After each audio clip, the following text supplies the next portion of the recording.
Për 3-4 rroga në mujt, me mujt me ja dollë diqysh. Po. Zotër Belloqa? Po, zakonisht borë e bjem me gjithë respekti për gjëri këndër, për borë e bjem kërë familjaret. Se të listën që të thërë Rolandi pajtuna. Po ta shka dhe familjarë që i kanë da gjithë për gjithë me gratë tani. Do të me për ndryshe... Nuk veta ki as ki.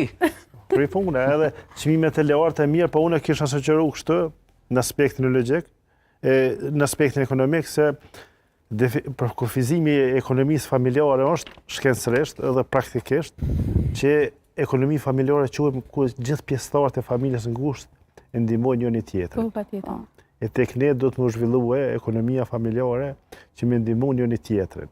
Aq sa ka mundësi kryefamiljare, atë rolin e vet burri, gruaja, fëmijët, gjithë, varësisht sa janë aktiv, sa janë të rritën, për shembull, me ndihmu njëri tjetrin kur nuk ka mundësi buxhetore se e me pas një buxhet familjar, mënyrës që me organizu jetën. Mundom jetët për shembull për ushqim, për strehim, për edukim, për shëndetësi, gjithë. Po, ama që ko janë dhe gratë që punojnë shumë edhe i kanë të gjithë familjarë shumë të mëdha. Tash për shembull varësisht që është i akomoduar me punë, me angazhime.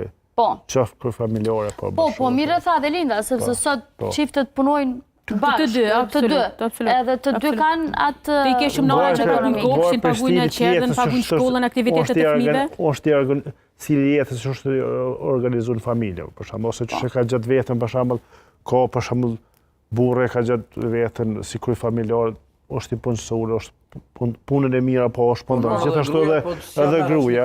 Po. Varet ndoshta edhe për veç një element të cekë që pajtohem që femrat tek ne shpenzojnë më shumë. Po. Dikush duhet me shpenzu tani. Për llogaritën në fund mujt kriza, aknej dikush duhet me shpenzu tash. Ja, femnat me ju me